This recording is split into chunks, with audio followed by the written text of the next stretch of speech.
The Metro East Sports Podcast is proudly presented by Little Caesars Pizza, locally owned by lifelong 618 residents who are proud to serve our community. Home of the hot and ready pizza and 12-time world champions of value, Little Caesars Pizza makes game night, practice night, and family night easy. Check them out in Alton, Glen Carbon, Troy, Collinsville, Shiloh, or Granite City today.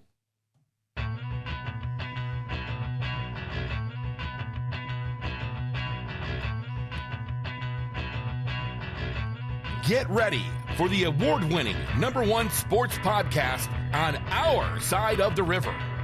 It's time for the Metro East Sports Podcast. From the Front Office Wealth Strategies studio in beautiful spring-like Edwardsville, welcome to the Metro East Sports Podcast, talking all things sports in the Metro East, season number 7, show number 12, recorded Monday, April 20th, 2026. I am David Lipe alongside KP. Good to see you, KP. Good to see you, Coach. Today's 420. Did you know what that means? Yes. You do? Absolutely. All right. I never did that, though. Maybe once. Tonight's show features all kinds of people. We're going to start off. Segment number 1 is going to be the high school report. We're going to break down softball, soccer, and we're going to read Diego's notes from ScoutConnect. He's got new rankings and some notes to share regarding baseball. We're going to kick it off with baseball first. And then we've got a guy you spent a lot of time with this winter, Coach Dustin Battis of Edwardsville High School, who had one of his best years coaching ever. First regional. Maybe this year. Maybe his best year of coaching. I'd believe that. This year at the helm of the Tigers, and he's going to have Micah Butler, Rowan Weller, and Matt Wilson with him. And we're also going to have to make sure we check in with Levi Wadle, our crack intern here, video intern here at the Metro East Sports Podcast. And in segment number 3 is a guy with whom you are very familiar tonight. I'll let you introduce him. What's his name?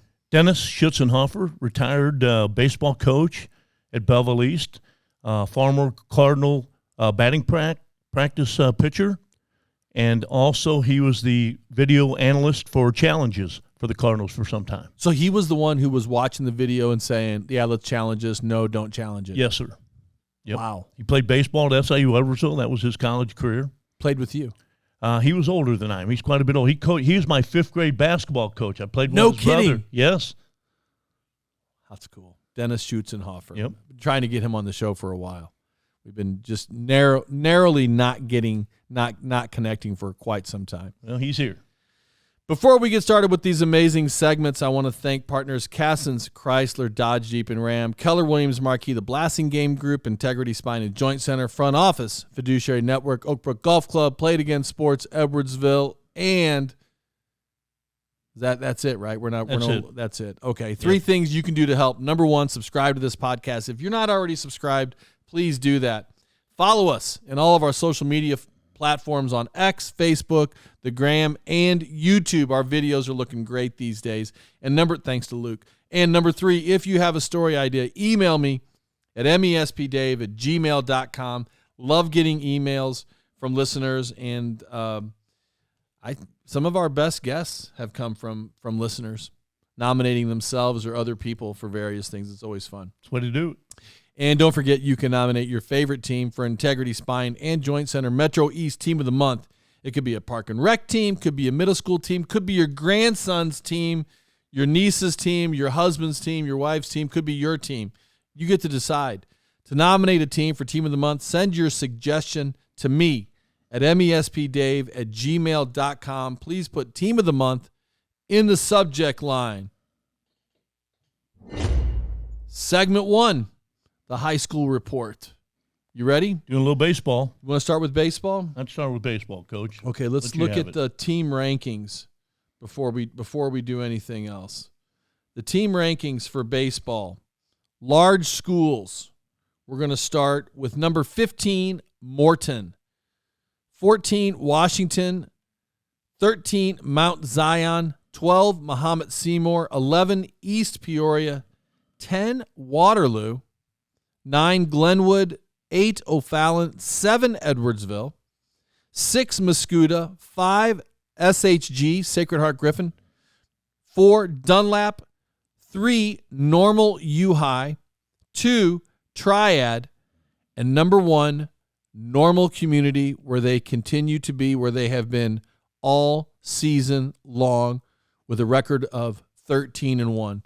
Any comments on the Illinois large schools? I think, Coach, it really speaks for itself. Normal seems like the cream of the crop up top there. So, well, we've got his notes to get to in a second. Yep. All right, small schools. These are Diego Solares' small school rankings in Illinois in conjunction with his entity, ScoutConnect, his service, ScoutConnect. All right. Number 15, Newton. 14, Roxana. 13, Central. 12, Effingham. 11, Carterville. 10, Tremont. 9, Monticello. 8, Harrisburg. 7, Tolono Unity. 6, Nashville. 5, St. Anthony. 4, Father McGivney. 3, Freeburg. 2, T-Town. And number 1, still St. Joseph Ogden with a record of 15-1. All right, let's check out Diego's notes and hear what he has to say about this. All right, for the notes, large school notes, he says Triad is up to number 2, U-High at number 3, Dunlap jumps into the top 5 for the first time at number 4, Muscuda, he says, climbs up to 6. They did lose their first game this week. Edwardsville sweeps a massive conference set over O'Fallon and has won 5 straight, jump up 2 spots to number 7. And I'm going to say something else about the Edwardsville-O'Fallon game. They normally play those Southwestern Conference Series games on Tuesdays and Thursdays. For this one, they decided to move Thursday's game to Friday night. Under the lights. Under the lights in Edwardsville. And I think that's a pretty cool concept. That's athletic directors and coaches saying, we know it's a big game. Let's have some fun and put it at a time and a date when we may be able to attract more fans. And I didn't go to the game. I was out of town. They attracted a lot of fans. They did. It was a good night. Yep. I'd like to hear more about it. That's pretty cool, though. Okay, he says O'Fallon's the biggest faller, dropping 6 spots to 8 after an 0-3 week. Waterloo falls 3 spots to 10, and their drop is more of other teams climbing than them falling, he says. Diego says Waterloo is still very good. For the small schools, no movement in the top 6. Everything stays the same. A massive jump for Tolono. They went 4-0. They beat Muhammad Seymour and SHG, 2 large ranked teams, and they beat number 2 Teutopolis. Bree Central is definitely a team to keep an eye on. They're up a spot to number 13, and they split with Freeburg in conference, and they beat Muscuda on Saturday. So keep an eye on the Cougars. That was a big win, that beat Muscuda. It sure is. Okay, so those are Diego Solares' notes from ScoutConnect, and we appreciate his rankings and his observations. All right. And now you and I are going to talk soccer and softball. And where do you want to start? Let's go softball, small school. Okay. Softball, small school rankings. And looks like you've got 10 teams ranked, 2 teams tied at 9. Lincolnwood and Oakville are tied at 9. Carrollton 8, Roxana 7, Sparta 6, Gillespie 5, Columbia 4, Nashville 3. The Bud is 2, and number 1, Freeburg. We jump into that, Coach. Freeburg's won 6 in a row to this point, which is amazing. That's a pretty good jump for them from the last couple of weeks. And they flip-flopped basically with Redbud because Redbud had been the previous week's number 1. Right. And, okay. So, and I noticed Redbud is also 14th in Class 2A in the state. And Gillespie's hot. They've won 8 in a row, according to your notes. And anything else you want to mention? No, that's pretty much it. It's those teams are really competitive. You look at those records across the board; they're pretty competitive on each of those type records as you look through those. And I noticed that Carrollton and Oakville are a couple of strong teams rounding out the top 10, but they're both top 20 1A schools. So the best of 1A represented here as well. Okay.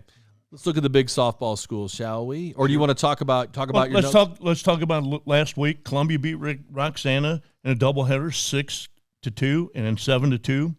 And then Redbud at Oakville split a doubleheader. And then Carrollton beat Lincolnwood, which is a big win for them, 8-0. And then two games this week. I won't call them matches since it's base or softball. The Redbud versus Columbia. That's on the 22nd, which is tomorrow. Another big game is Carrollton versus Calhoun on Wednesday. Okay. Large school softball. And I think it's only fitting that we, since we're doing the report, that we hear our typewriter ASMR in the background. For the older folks that listen, they remember back in the day those sports typewriting. Okay, large school softball. Number 10, Civic Memorial. 9, Jerseyville. 8, Triad. 7, O'Fallon. 6, Belleville West. 5, Mascoutah. 4, East. 3, Centralia. Number 2, Edwardsville. And number 1, Waterloo. What do you want to say about if you look at those, Coach, Waterloo's definitely kind of the cream of the crop there. Second in Class 3A. And then you jump to Edwardsville. Edwardsville, I still think is amazing based on the starting players they lost last year, and they're trying to figure out everything, and they seem to starting to come into gel here. They're 13th in Class 4A. Very well coached, fantastic. Katie Hoppy does an amazing job with them, and the news coming out broke this week that Hoppy will not be coaching the Tigers any longer. She has accepted an administrative position in the school district. So this is it. No, at one point she was the head basketball and the head softball coach, and no more coaching for Katie. And that's a big blow. That's going to hurt. That is a big blow. She is an amazing coach. She does an amazing job. And those will be big shoes to fill, metaphorically, but not literally. Not literally. Absolutely. Okay. We'll just finish up. Look at number 10, Civic Memorial, having a tough road, lost 7 in a row. That was tough. So they jumped out of they fell way down. Number 10 to 10. Yep. All right. Let's talk about last week's games. Waterloo beat Large School. Number 3, Mascoutah, 9-1. That was a big win for them. And then Waterloo came back and beat a small school, Redbud, 13-6. Mascoutah split with O'Fallon, 11-0. And then they won 11-0 and then lost 9-5. And then Edwardsville beat O'Fallon 4-0. This week's schedule. Timeout. Do you know who's coaching Mascoutah softball? I should know that. Brooke Clace. Oh, okay. The volleyball coach. Right. That's right. We talked about that. Has taken over the softball program.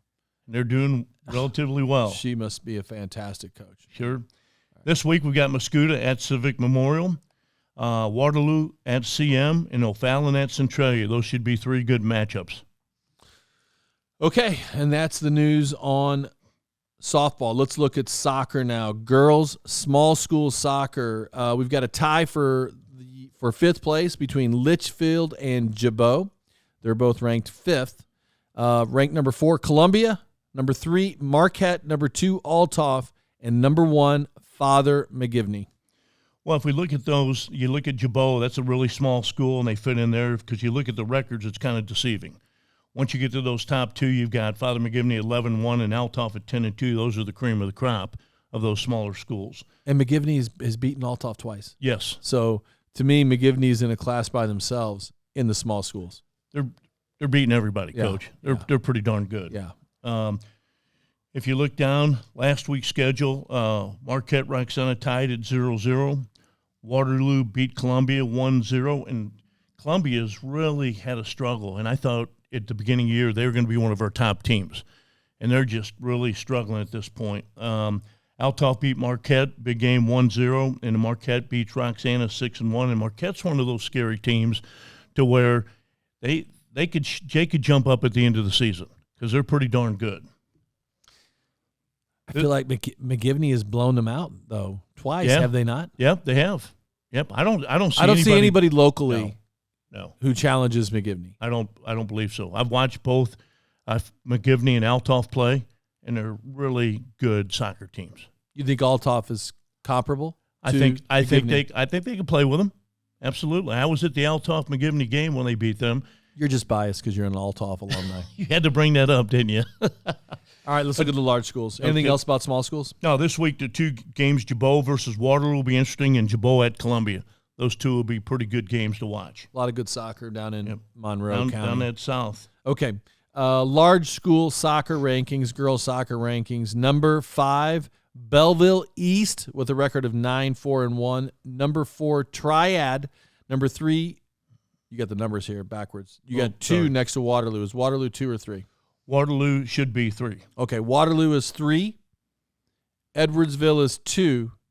And O'Fallon stays number 1.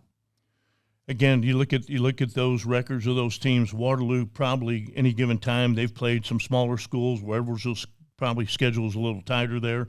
You get down to the bottom of that, you get past Triad. Those records are all pretty comparable. As you get closer to Belleville East, they're pretty much around 500 as they move up. Now, to me, there's a lot more parity in the large schools than in the small schools. Yes. And Father McGivney, I think, on any given day could beat any of those large schools, too. They could play with them. Absolutely. Okay, so I see a lot more parity in the large schools. Like I said, in O'Fallon and Edwardsville are right there. O'Fallon scored with 39 seconds to go on a corner kick. So Triad's right there, Edwardsville's right there, and that Waterloo is right there too. Waterloo's going to be scary, Coach. Yeah, Waterloo's going to be scary. All right, last week games. We had Waterloo host Columbia on April 13th. We had Edwardsville beat Belleville West 1-0 in overtime. O'Fallon loses 4-1 to Coriezu, and some of those teams over in St. Louis are pretty. They've been playing soccer. So that's their only loss. That's their only loss. Yep. Okay. And this week, O'Fallon hosts Father McGivney, and that's today. Tonight. Yep, and that's where our man Matt Kemp's at tonight. That'll be a good one. Yep. So he should be sharing some videos and stuff with us. Yeah, that'll be a good one. Okay. All right, and that's it for softball this week. Okay. Anything else we want to talk about for softball? We're talking softball and soccer. I think we're over with, Coach. Okay, that's what I'm saying. Nothing else you want to say. Nope. All right, check us out next week, folks. We will make sure to hit again on baseball, and we'll have Mike Baxter in and possibly even Jack Grimm, but definitely Mike Baxter will be here with the track update and the latest track rankings as well. And we also will have some tennis for you. Tennis next week, tennis rankings next week, and that will do it for your high school report for this week. Thanks, KP. Thanks, man.